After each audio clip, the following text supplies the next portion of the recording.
Today I am celebrating the inspirational author, one of the people that probably contributed to the birth of the New Age self-development movement, James Allen, the author of a book that still today moves me greatly. I dip back in it frequently. It's a book called As a Man Thinketh. Obviously it's born of a time where man included man and woman, and so it's not specifically for men. As a Man Thinketh is a book that talks about the world that we create through our thoughts. He likens our mind to being a garden, and like a garden, things will grow in it. And if we don't cultivate the kind of plants that we wish to have, weeds will grow there and they will take hold.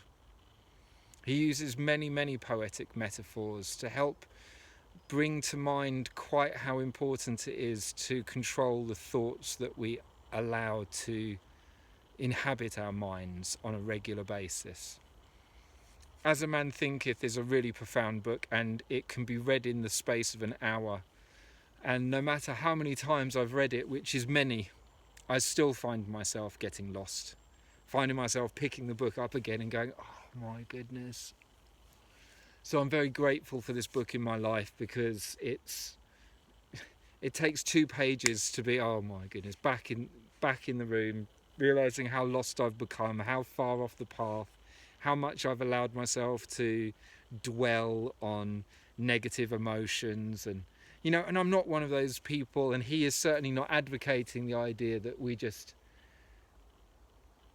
lose ourselves to positive wishful thinking, and that we can just paint a reality that's absolutely of our liking. And though there is some truth to that, it never comes across in that kind of spiritual bypassing, that kind of mental whitewashing that sometimes accompanies the professions of, or the things that people in that New Age movement like to profess. So it's really difficult for me to convey what I think is so special about James Allen and that book in particular, and not to come off sounding like one of those hocus pocus woo personalities that's just trying to tell you that everything you suffer is just the result of your own personal victimization. There is some truth to that. That's not the whole truth.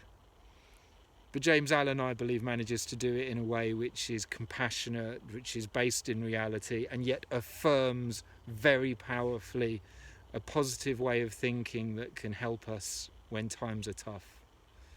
So today I would like to give a moment of thanks and heartfelt gratitude, recognising the genius that was James Allen.